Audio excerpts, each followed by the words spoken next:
Would you break down for us what was the court's reasoning and what does this now put to rest?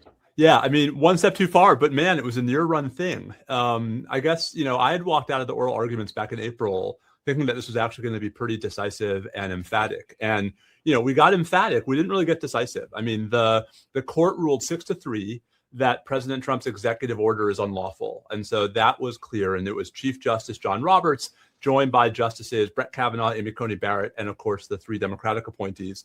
But Jessica, what's striking is that on the constitutional question of whether the citizenship clause of the 14th Amendment means anyone born in the United States, with some very, very, very narrow exceptions, is entitled to citizenship, the court split 5-4. I mean, Justice Brett Kavanaugh, sort of peeled off from the Roberts majority on that.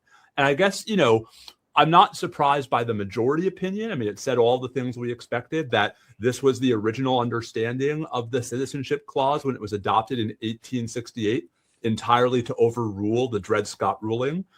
This is how the Supreme Court interpreted the citizenship clause in 1898. And yet, right, that only mustered 5 votes on the Supreme Court. And I think that's, a sign of just how far things have moved and just how conservative this court is, that what really should have been a no-brainer and perhaps even an institution credibility generating ruling ended up the way that we got.